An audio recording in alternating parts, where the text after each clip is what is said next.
ధనుస్సు రాశి వాళ్లకు ఈ వారం అనుకూలంగా ఉంటుంది.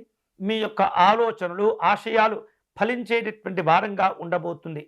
కేవలం కావలసిందల్లా వచ్చినటువంటి అవకాశాలను జాగ్రత్తగా మీరు సద్వినియోగం చేసుకుంటే సరిపోతుంది. ఇక వృత్తిపరంగా విదేశీ ప్రయత్నాలు చేసేటటువంటి వారందరికీ కూడా అనుకూలంగా ఉంటుంది. శుభవార్తలు కూడా కలిసి వస్తాయి.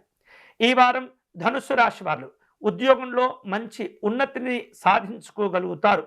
వ్యాపార విస్తరణకు మీరు రూపొందించుకునేటటువంటి ప్రణాళికలు కూడా ఈ వారం కలిసి వస్తాయి. మంచి మంచి లాభాలు కూడా ఆనందకరంగా స్వీకరిస్తూ ఉంటారు. ఆర్థికపరమైనటువంటి అంశాల్లో స్థితిగతులు మెరుగుపడుతూ ఉంటాయి. వివిధ రూపాల్లో ఆపదలో ఉన్నటువంటి వారిని ఆదుకుంటారు. దాన ధర్మాదులు చేస్తుంటారు.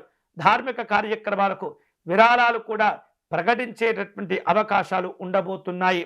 ఎక్కువగా ఈ వారంలో మీరు ఇతరులకు దాన ధర్మాదులు చేయటం, ఇతరులను ఆదుకునేందుకే సమయాన్ని ఎక్కువగా ఉపయోగించుకుంటూ ఉంటారు.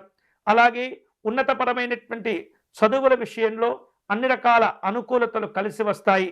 ఈ వారం మీరు చేపట్టేటటువంటి వివిధ రూపాల్లో పనులకు మీ పెద్దవారి యొక్క ఆశీస్సులు, అనుగ్రహాలు మీకు ఉపయోగపడుతుంటాయి, మేలు చేస్తుంటాయి. కుటుంబ పరంగా చాలా ప్రశాంతమైనటువంటి వాతావరణాన్ని పొందుతుంటారు.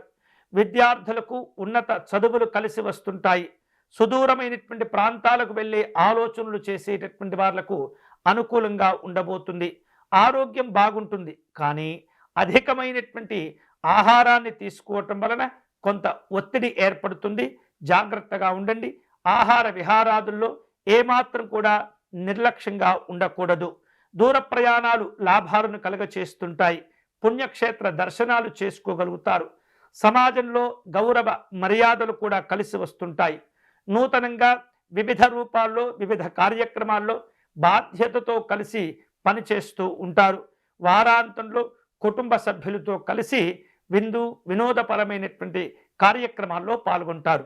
ధనుస్సు రాశి వారు ఈ వారం శుభకరమైనటువంటి ఫలితాలు పొందే క్రమంలో దత్తాత్రేయ స్వామి వారిని పూజించటము, దత్త కవచమును పారాయణం చేయటము, శ్రీదత్త శరణం మమ అనేటటువంటి నామాన్ని అధికంగా జపం చేసుకుంటూ ఉండటం వలన మరిన్ని ప్రయోజనకరమైనటువంటి ఫలితాలు పొందగలుగుతారు.